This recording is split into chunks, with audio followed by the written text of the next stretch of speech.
अस्सलाम वालेकुम, आप देख रहे हैं डॉन न्यूज़ और मैं हूं तलहा आलमगीर। हेडलाइंस आपने देखी, अहम खबर आपको देंगे। वज़ीर आला पंजाब के इंतखाब का तनाज़ा हर गुज़रते दिन शिद्दत इख्तियार कर रहा है। गवर्नर पंजाब उमर सरफराज चीमा ने उस्मान बुज़दार के इस्तीफे पर ही सवालिया निशान उठा दिया है।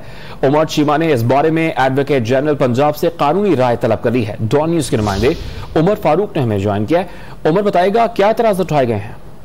जी, गवर्नर पंजाब उमर सरफराज चीमा की जानिब से एडवोकेट जनरल पंजाब को खत लिखा गया है, जिसमें ये कहा गया है कि वो उस्मान बुज़दार के इस्तीफे पर कानूनी जो है वो राय चाहते हैं एडवोकेट जनरल की जानिब से। इस सिलसिले में उनका ये कहना है, जो खत का मतन है उसके मुताबिक ये कहा गया है कि 1 अप्रैल को साबका गवर्नर ने उस्मान बुज़दार का बतौर वज़ीर आला पंजाब इस्तीफा मंजूर किया।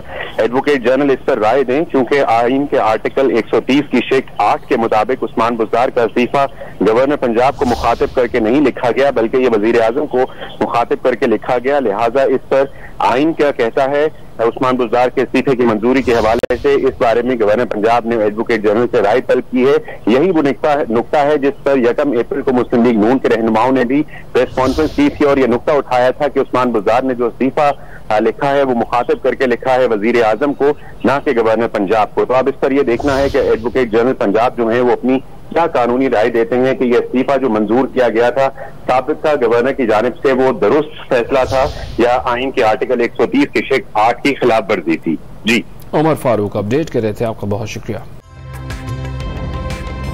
ताज़ा तरीन वीडियोस के लिए हमारा YouTube चैनल सब्सक्राइब करके बेल आइकन प्रेस कीजिए ताकि आपको मिले हर अपडेट सबसे पहले।